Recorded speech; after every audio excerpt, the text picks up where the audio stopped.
Hey there, welcome to the Jeff and Heidi Show, where you're going to have the opportunity to listen to and learn from everyday entrepreneurs. All right, welcome to the Jeff and Heidi Show. I'm excited to be here today. I'm Jeff Heggie of Jeff Heggie Coaching and my co-host Heidi Anderson of ECI Secure Pay. And we're excited today to have Jeroen Corthout with us. And I just want to give you a little information on Jeroen, and then I'll turn it over to him to fill in all the blanks.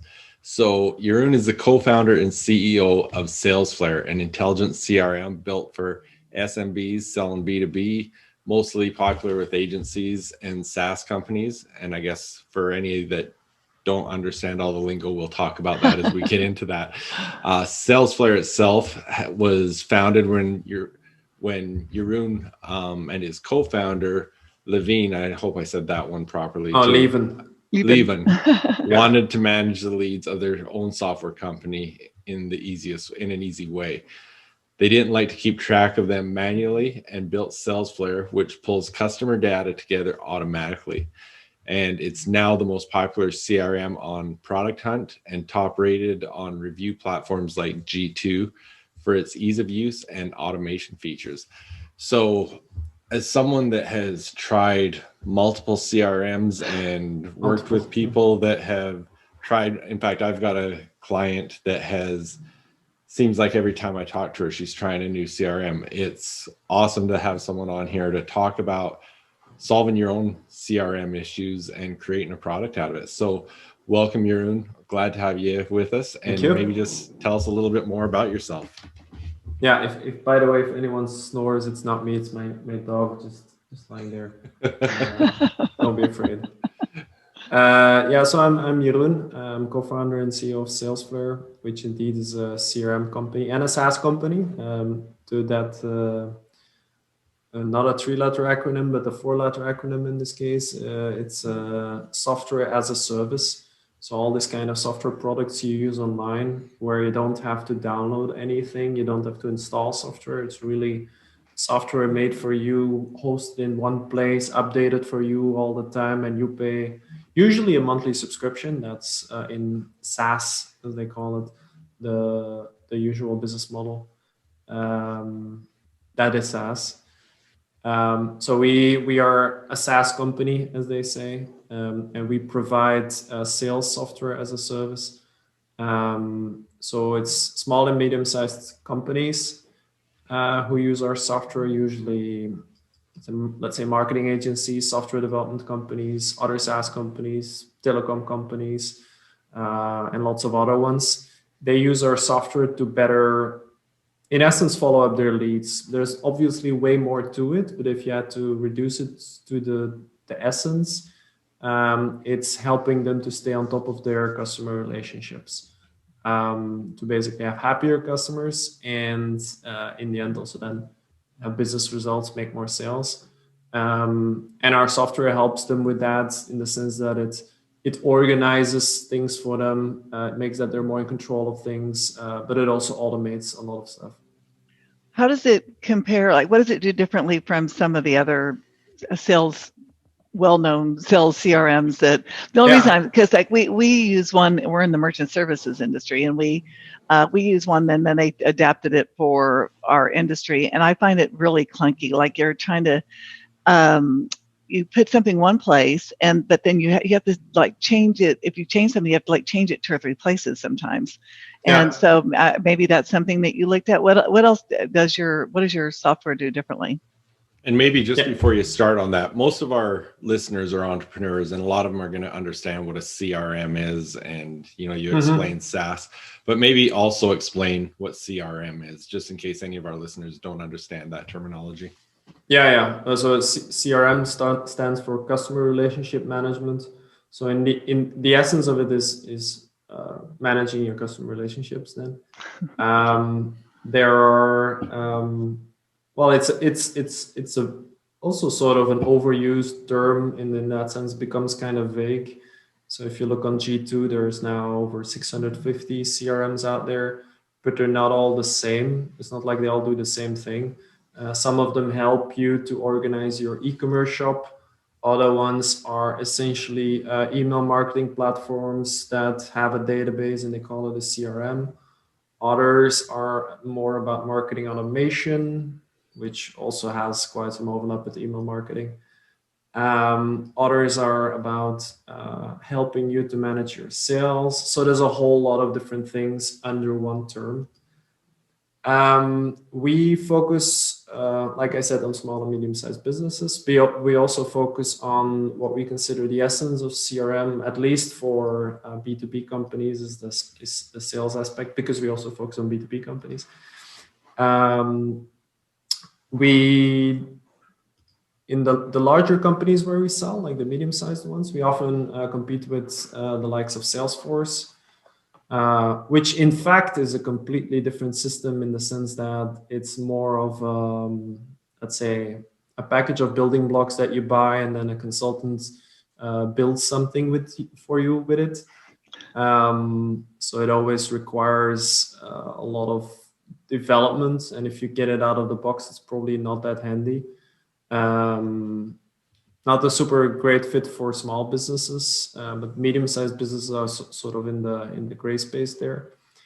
And then in smaller businesses, we compete with companies like Pipedrive or HubSpot, which are much more out-of-the-box systems that are easier to use, thank God, than Salesforce, and also help you way more specifically with the practical aspect of managing customer relationships. Now, the way we compete with these companies is we figured like 7 years back, I had worked a lot with Salesforce. I knew that it had its limitations. Then we had our own software company. It was not software as a service, it was still stuff you installed. And we had a lot of leads. We had it from a conference, and we tried different CRMs. Like I knew Salesforce wasn't going to help, but the guys were using Zoho at that moment as a CRM, which is basically like a cheaper version of Salesforce. We tried a few others, and we found some nice software, but nothing that really worked for us.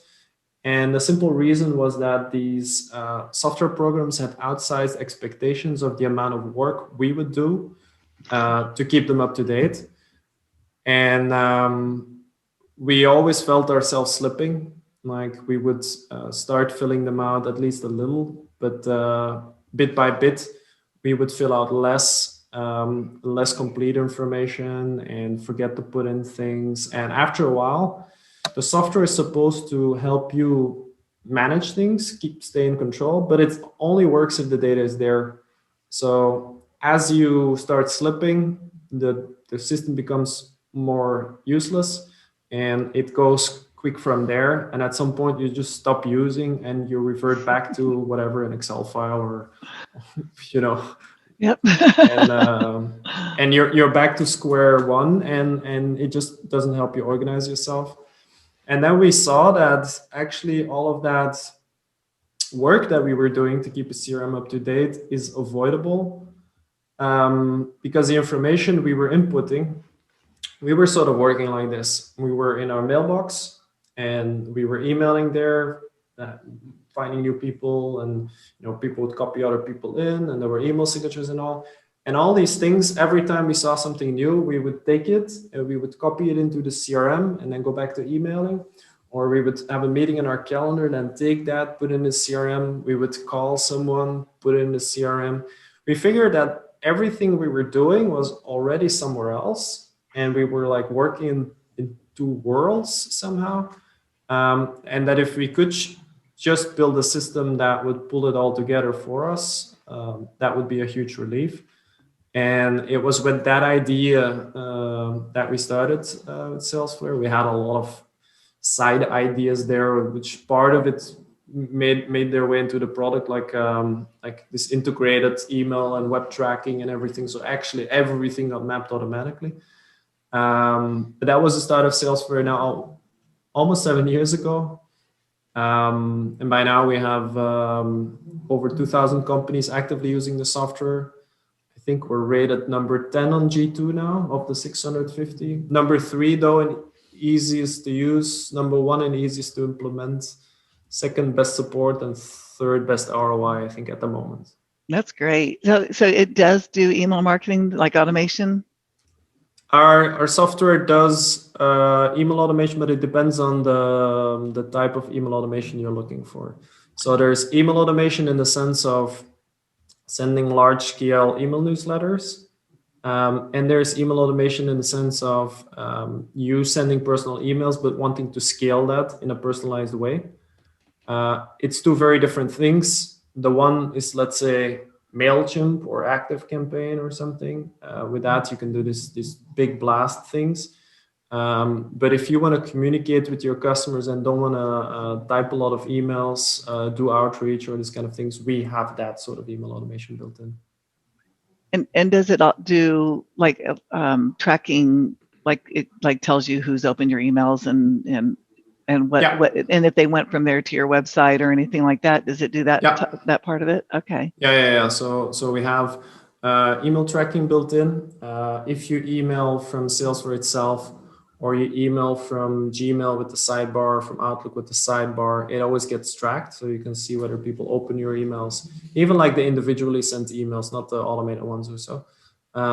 When they open your emails, click on your emails, but also link to that whether they go to your website. And then you also have the automated emails in our software, which you can either like trigger when something happens, when a certain data point changes or so. Or you can just select a list. You can filter your data and say, I want to email all these people. There you also have this same tracking integrated. And then you can also look at it on a campaign level. Let's say you can say like, okay, I've sent that many emails now in this automation. How many of those got opened, clicked, how many replied, how many bounced, how many unsubscribed. If you use an unsubscribe link, all these kind of things are available. That's excellent. So the way it is set up, I know it will automatically log things like meetings and phone calls and whatnot. I'm assuming you've still got to go into the system and log the information on that call. But when it comes to things like email, I've used a CRM.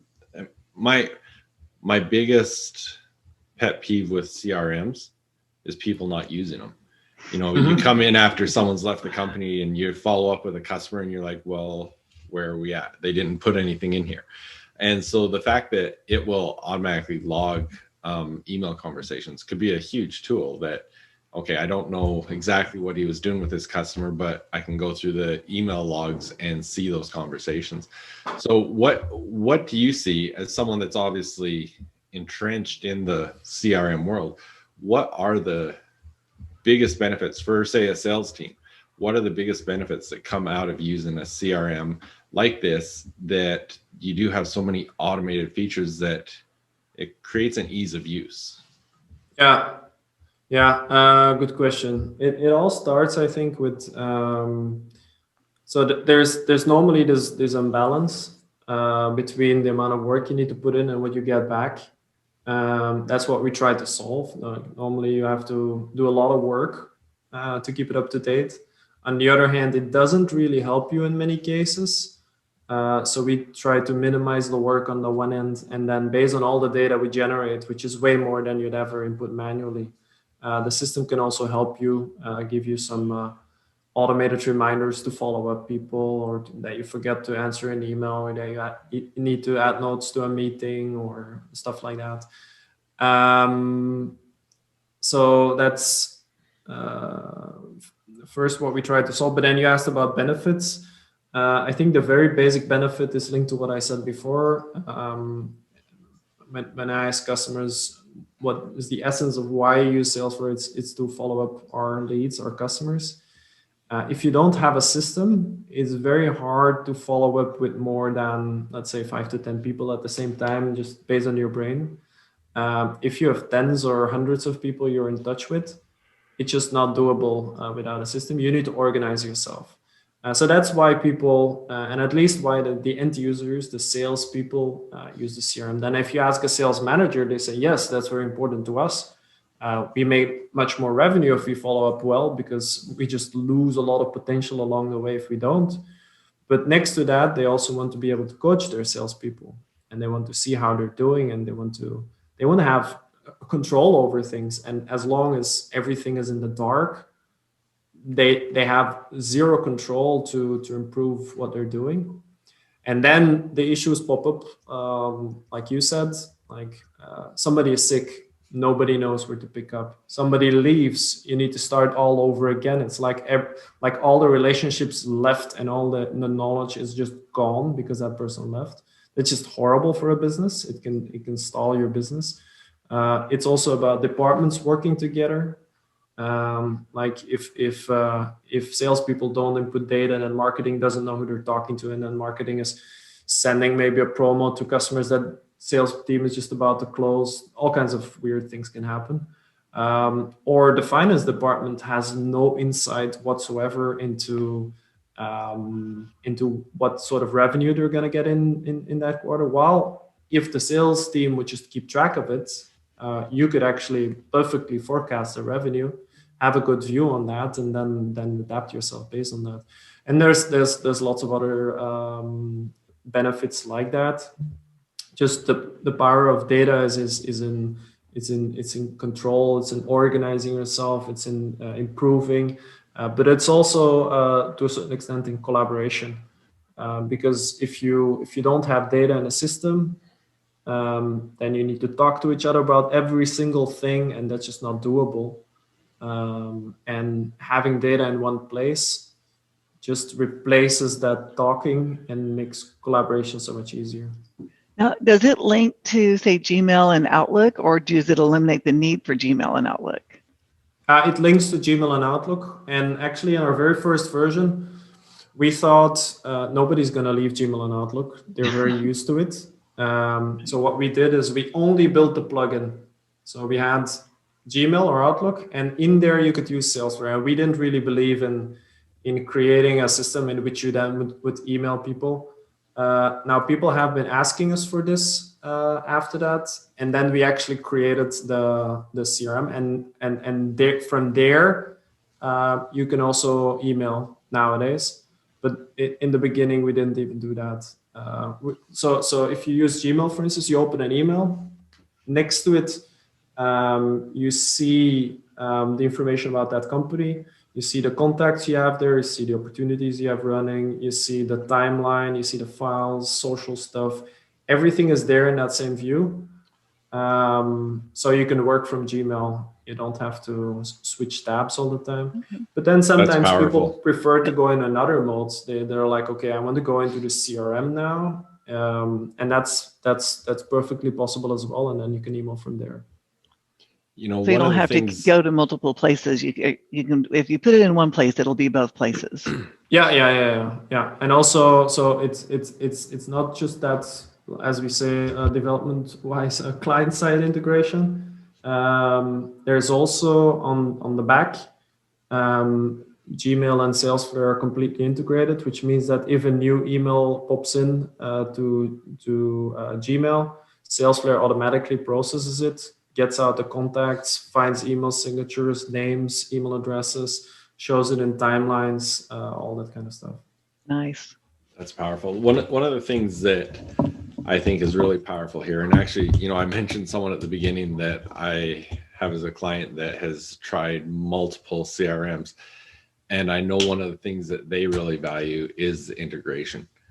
And you know, everyone's got their favorite apps, their favorite things, and just, you know, flipping through your integration, you had mentioned MailChimp, but, you know, Todoist, Evernote, like I'm looking at all the main apps that I use and they all integrate with it. So maybe just for the listeners, talk a little bit about how that integration works with their favorite apps. Yeah. So we focus very hard on the very basic integrations, like integrating with your Gmail and with your Google Calendar and the very essentials. That's fully natively live on the APIs and works. It's just the same as you would be using the software itself, let's say. Then we have a bunch of native integrations. And then we have Zapier and Integromat and PySync and all these kind of things, powered integrations, which gives you a mix of both, how can I say, very closely integrated, powerful things which you don't have to set up or anything, to a range of thousands of apps you can integrate with. And where if you, for instance, use Zapier, you can very easily configure yourself what it should do when what happens. So you have control over it yourself. There's often a sort of balance between these things, because a native integration is nice because you can just set it up with one click. But then on the other hand, maybe it doesn't do exactly what you want it to do. And then it's nicer if you can say in Zapier or Integromat or whatever, like if this happens here, I want to have that information there and that information there, and after that should happen, and then you can basically automate your whole company like that. So like we use Zoom now for our voice over IP system and also for doing things like this, obviously. Yeah. Does it integrate with that, where like if it's in the CRM and I want to call somebody through my Zoom voice system, I can just click their number through the CRM and it calls out? Or you call like you do phone calls with Zoom or video calls? Yeah, they have a voice over IP system now. We used to use Ring Central and we just switched to Zoom's version. And is it with an app on your computer that pops up? It's both. Yeah, we have an app on our computer, phone. Yeah. Yeah. I think then if you set it up as what do you have? We're going to technicals now. Do you have a Windows computer or a Mac computer? We can do this on a one-off too. Yeah. I'm sorry. You probably just set it up as a default calling app on your computer, and then whatever phone number you click in Salesflare, it'll automatically log the call and then pop up the app to call with. Interesting. Cool. Now, we've been focused on the product, and obviously it's an awesome CRM, and we're going to let you take some time to let people know where they can find it and whatnot. But looking now at the entrepreneurial side, being the founder of this company, what have you seen as your biggest challenge as an entrepreneur in building this company to where it is now? There's a lot of challenges to choose from. So if you want to pick a theme, there's a few main challenges, I would say. For us, one is that the CRM space is an immense space with an immense amount of companies with way more resources than we have. Like we are a very small company. We're just 7 people. We do serve a lot of companies, but we have limited resources in the terms of budgets and all that. Some of the companies that we compete with, well, actually, the ones I mentioned earlier, I think there are 700 people, 4,000 people, and 40,000 people. So you see there's different scales going on. That doesn't make their software better, but it does mean that they have way more money to spend on things like ads, that they can just do a lot more when it comes to marketing. For one reason or another, they definitely don't do much more when it comes to products, or at least not in the field we're in. But definitely on the marketing end, it's very, very hard for us to gain more visibility, especially if you consider that some of these companies also charge an arm and a leg. That also means that they can spend much more in customer acquisition. So they basically earn 10 times more. And I'm thinking about one example now, a HubSpot. They earn 10 times more per customer per year than we do, which means that they can also spend 10 times more per click to get people to them. So that's one major challenge for us that we can constantly fight with. And we just take the other route. We take the more difficult one, where we make our customers really, really happy, where we focus on not getting paid traffic and all that, but organic traffic. So a lot of word of mouth, a lot of traffic from review sites and other sites, and a lot from content marketing as well. And we really focus on building customer relationships with our customers. And we do that with a very small team, but it's possible. So that makes you wonder why don't the others do it. But then a second challenge, when you have a company, I think, is hiring the right people. I've been blessed with the right team over the past few years, but it hasn't always been like that. We made a lot of dumb mistakes when it came to hiring people, selecting the wrong people at the wrong time. Also, sometimes is some of the most expensive mistakes you can make. We've put a lot of things into place to avoid that from happening further. So right now, when we hire someone, we will get references. We will involve more than one person on the team in the interviews. We will try to do a little project together with them to see how it really is to work with them, and a few other things like that, to make sure we don't fall into the same trap again. And then I think third, what is always sort of when you have a startup company or a small business is also in your mind is keeping the cash running well. That's always on my mind as well. Seeing where our cash position is, how much money is going to come in, how much money is going to go out, whether we need an extra loan to get a bridge somewhere, or you don't want your company all of a sudden fail for stupid reasons like that. So it requires planning. It requires keeping things under control, on time, foreseeing things. For instance, yesterday was the 1st of the month, 1st of March. I spent quite some time mapping our cash position again, seeing what was going to come in and stuff, to just make sure that we don't make any mistakes there. How long ago did you start this company? We had the idea now 7 years ago, minus 1 month, I would say. Officially, we started 6.5 years ago. We had a bit of experience with starting companies, and we knew that sometimes it's just a dumb idea, so you don't really immediately form an entity and make everything official, and etc. So in the beginning, we didn't really have a company. We just went with an idea, and then when we saw it was going to work, at least we sort of had some confidence. That's when we started up a company. Well, you must be doing something right, because you're ranked very highly on the platforms that Jeff was mentioning earlier. So that's like I said, you must be doing something right.